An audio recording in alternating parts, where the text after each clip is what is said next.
The New Testament provides a multitude of passages that affirm Jesus' divine nature, establishing him as more than just a historical figure or moral teacher. One of the most direct assertions of his divinity comes from the Gospel of John. In the opening verse, John declares, "In the beginning was the Word, and the Word was with God, and the Word was God." John 1:1. This profound statement identifies Jesus as the eternal Word, coexistent with God and fully divine. John further emphasizes this in verse 14, where he states, "The Word became flesh and made his dwelling among us," presenting a clear connection between Jesus' divinity and his earthly incarnation. Another significant scriptural evidence is found in the Gospel of Matthew, where Jesus' divine authority is showcased.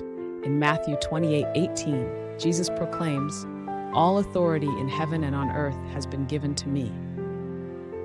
This declaration, made after his resurrection, underscores his sovereign power over all creation, a characteristic that aligns with divine prerogative.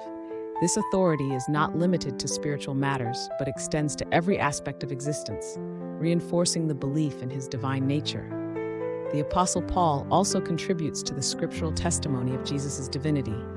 In his letter to the Colossians, Paul writes, "For in Christ all the fullness of the deity lives in bodily form." Colossians 2:9. This statement unequivocally affirms that Jesus embodies the entirety of God's nature.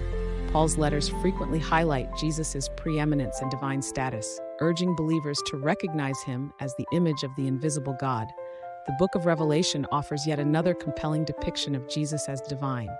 John, the author of Revelation, envisions Jesus as the Alpha and Omega, the beginning and the end, Revelation 22:13.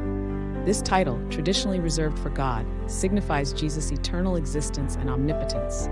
The imagery in Revelation portrays Jesus as the Lamb who is worthy to receive power, wealth, wisdom, strength, honor, glory, and praise, Revelation 5:12, further cementing his divine status in the celestial realm.